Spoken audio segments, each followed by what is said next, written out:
Okay, last week I had an overwhelming thumbs up to try to do vlogs, so I'll see if I could do one once a week. They're just going to stick strictly to the builds and a little bit about the farm, the animals, the workshop, and that's it. Somebody said I'm not 18 anymore, nobody cares what I have to say, but some people do because there was an overwhelming response to say yes. And since we live in a democracy, I will take the upvotes and go that way for a little while. We'll see if it works. So thank you very much for the love and support. I had a pretty busy week. Jocko and Dave were here, and so that made for a great creative few fun days. Jocko came to New York and wanted to work on specifically his flamethrower, which he built. I stayed far enough away with my camera and the fire extinguisher, just in case. Jocko used some tchotchkes from the workshop to add some flair to the thing. We actually went to the flea market, and on Sunday it was a little bit of a rain out, but we were able to go and get some cool stuff. Jocko got some stuff for his flamethrower, and I was able to get these really cool steel legs, which I'm going to make into a table. You never know what you're going to see there. That flea market has been a tremendous source of inspiration for a lot of my videos, so it's great to go there with the sole intention of just looking for content creation. It's going to stay in the backyard for like 3 years. Yeah, absolutely. Money in the junkyard. Money in the bank. Yeah. Well, it's a spank bank when you need some inspirato.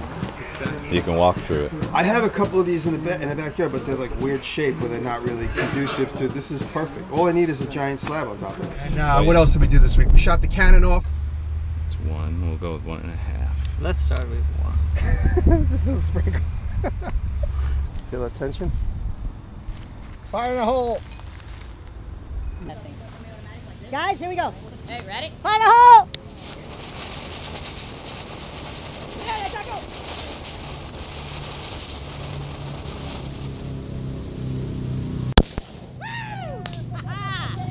Thank you to Dave's dad. Paul came and brought his cannon.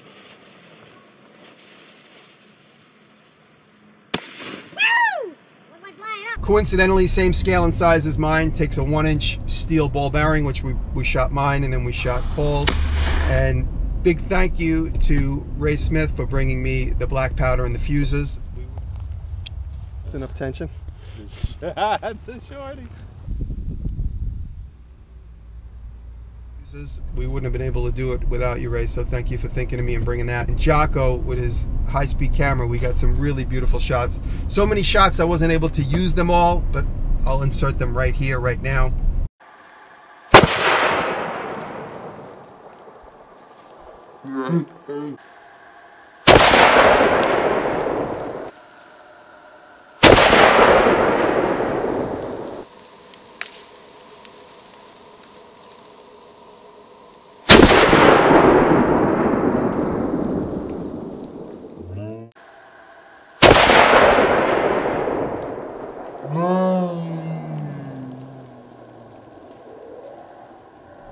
Dave and Jocko, amazing beauty shots. Those guys are a pretty good synergistic team when they work together.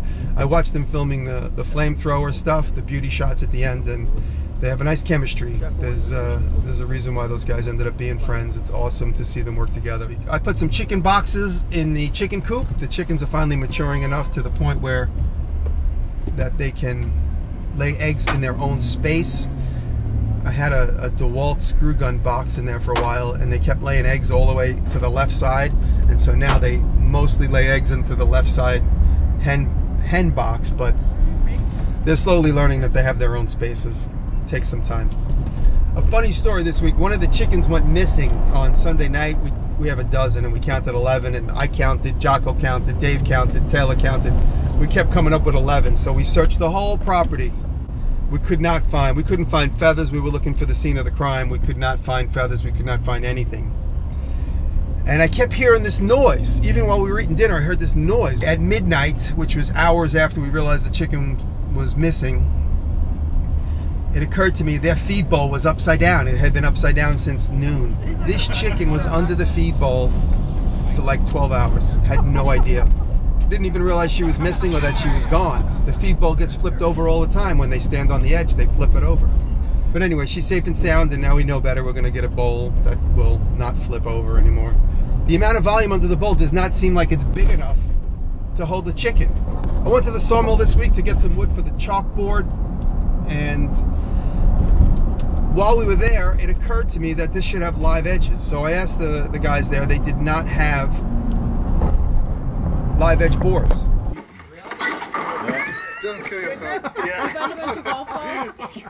So I ended up going to a different sawmill, Benson Sawmill, and they sawed up a custom log for me. I picked the log and we threw it up on the saw. I was able to cut exactly what I needed, and I'm making this 10-foot wide by 5-foot high chalkboard. It's going to be made up of 2 chalk panels that were left over in the school. The school was renovated a couple times, and they suspect that these chalkboards might be from the 60s. These 2 big pieces of slate. Together they make up a 10-foot wide chalkboard. And so that's at the Learning Logs out in Seacliff, Long Island. The chalkboard is going to be my next Course 77 video. It's going to be out in the first week of October. I'm on my way right now to White Plains. I'm going to drop off some stuff for the kindergarten class, which I've been working on all summer. Because of YouTube, I met so many great people. One of them is my new closest friend, Danny Aviv. We met how many years ago?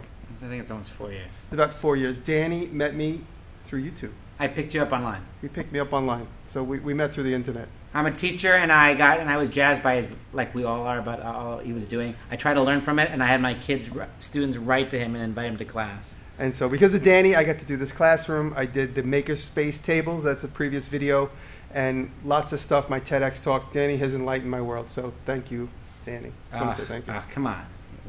The great Jimmy DiResta. If you're interested in anything about maker spaces for kids, especially younger kids, I'd like to talk to you. Contact me through Jimmy in any capacity. My school is the Solomon Instructor School of Westchester. We're about, 15 miles north of New York City, and I am the director of STEAM education. Basically, I'm pushing making in this school, a K through 12 school. Right on.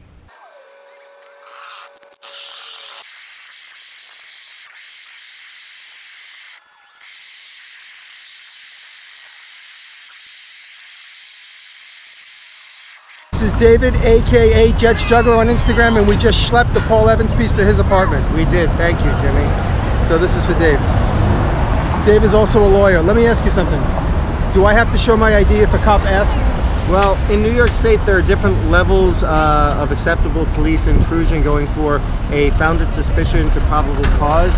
At the time of the stop, you really aren't in the best position to judge what their reasons for stopping you are. Right. So the quick answer is yes, if a police officer stops you, show them your ID, because at the end of the day, they're the man or the woman with the gun, and if they do something wrong, you can always bring it up in court later on and sue them for their impropriety.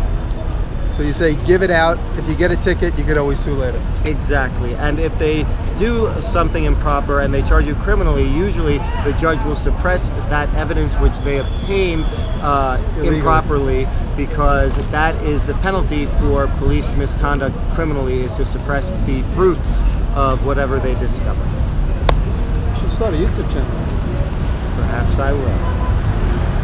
Lowry-Kopsky, the stock market modestly higher after the Federal Reserve, as expected, left interest rates unchanged. The Dow, a gain of 85, the Nasdaq up 33. When's news time 3:01. Time now for your neck of traffic in transit on the ones, and here is Matt Ward. Well, the presidential motorcade has gone through. Looks like the FDR Drive is all reopened now, though there's still lots of traffic along the east side of town up and down the FDR Drive. We also do have word that there's still a closure of Pier 11, East River Ferry, tweeting that out. That will be closed just momentarily until after the president's departure. Then they'll get that back in business. Trying to get up to the... The president is in town. It is the worst day to drive in New York, and I had no idea until about 20 minutes ago when that intersection just went completely dead. I've been sitting still there for about 25 minutes. I'm free for the moment.